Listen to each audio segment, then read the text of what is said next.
Hi everyone, welcome to my garden. So I am outside of my garden. It's been a while since I was outside because it's been really humid. So I couldn't stay out for I would say even 20 minutes or 10 minutes outside because of the humidity. So we had such a break today. It's actually breezy a little bit, although it's still very hot. But the humidity is less, it's just hot. And so I'm able to come out to the garden. So let me explain to you about the scar. So 2 years ago, I battled cancer. I had 2 pounds of tumor that was taken out, in between my lungs and my heart. I went for chemo. I lost my hair. So now this is post chemo hair. I lost my hair. I had such long hair before. And I still go for treatment for my myasthenia gravis. So I have a port. So this is a port. So far, I am cancer free so far.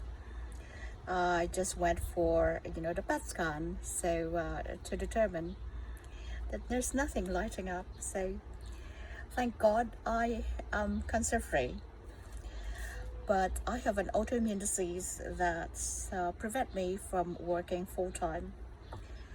The autoimmune disease is called myasthenia gravis, which tires the voluntary muscles. In other words, there are times where I can't swallow, or you probably can tell sometimes, one eye is droopy, or my face is paralyzed at times because of that disease.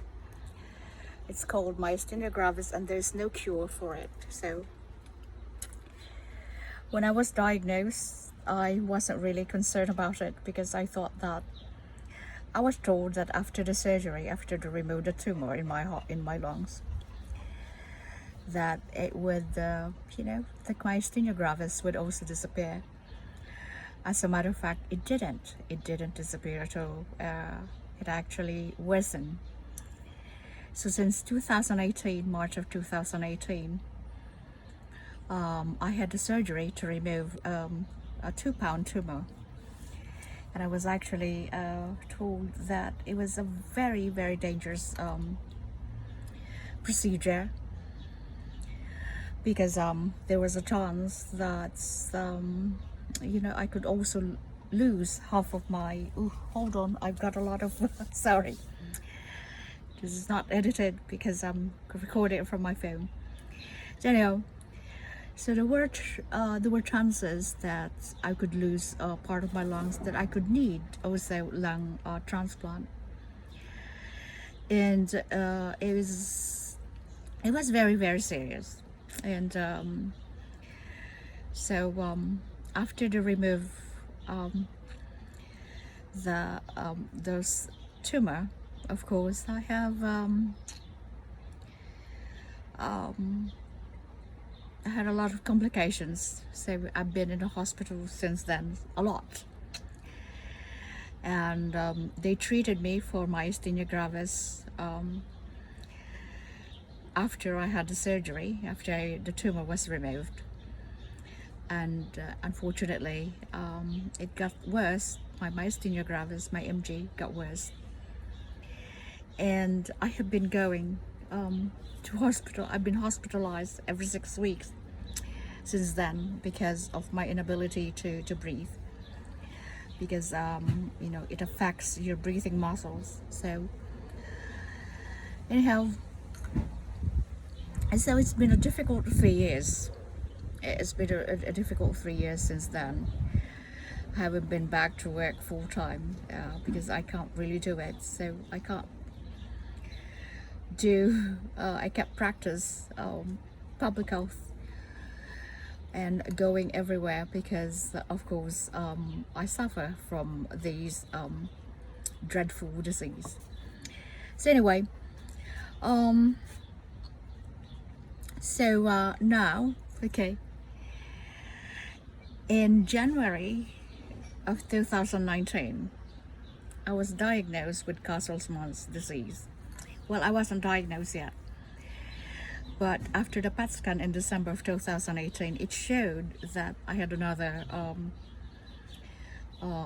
swollen lymph node, and it lit up from the PET scan, so they had to remove it. So in March of 2019, I went for another surgery. So right here on my side, I have to remove the lymph node. So I was diagnosed then that I have Castleman's disease. This is after I just finished my chemo treatments, which I lost my hair by then. So so I thought that, okay, so the worst is over, so I can probably proceed with my life perhaps. And then the next time, of course, after that surgery, I went to crisis again. I was going after crisis. I was put on new treatments. So I went for new treatment. So I thought that it would help. But I became treatment refractory. So I've been hospitalized since then. In November of 2019, I was hospitalized again because I had a crisis, which they have intubated me for. I have been intubated several times in the past, but I forgot to mention that. But this time in November of 2019, they have intubated me for 6 days. So from that intubation, they have damaged something. They have perforated my esophagus, just right outside my esophagus.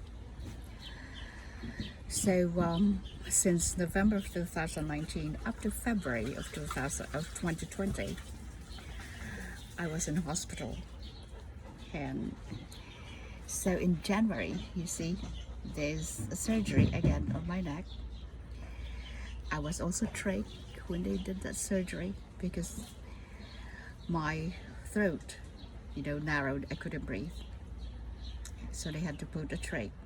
I have a tracheotomy. So I had developed an infection. It was swollen. My neck was completely swollen. So they had to remove abscess right there because they perforated my throat when they intubated me, and bacteria went in there. So that's why I have this. And now I have that surgery. I was in the hospital from January 1st to January 30th. To actually, at January 31st, I came home, and then I had to go back again to the hospital. So up to February 12th. And I thought that I was not gonna come home, but here I am. Progressed. Knock on wood. I haven't been in the hospital since February, so you don't want to be hospitalized in this day now because of the pandemic. I have been really, really careful about my exposure to the outside world. So my exposure to other people is very limited. So I'm only been exposed to a friend of mine, to Mark and to Gloria. So we're close proximity without a mask, and everyone else is, of course, is masked.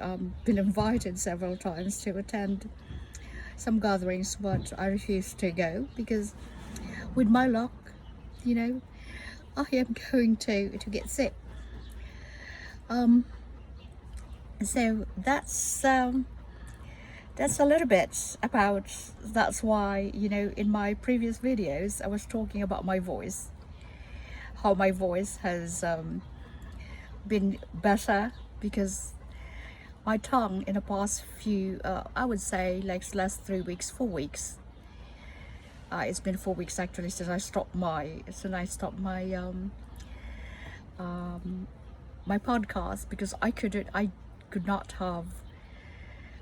speak without slurring my words. So fortunately now I'm a little better, so I can post more videos in my channel and more about what's going on in the garden. So the garden now, say like I'm outside, it's still a little hot like I told you, but say it's not as humid as in the past few days where I could not even stay here even just for a few minutes. So I'm really sad though because the blooms of the flowers are slowing down. So my fuchsia, for example, used to have a lot of blooms, but now it has slowed down. So in other words, there is a sign that summer is about to end in my neck of the woods.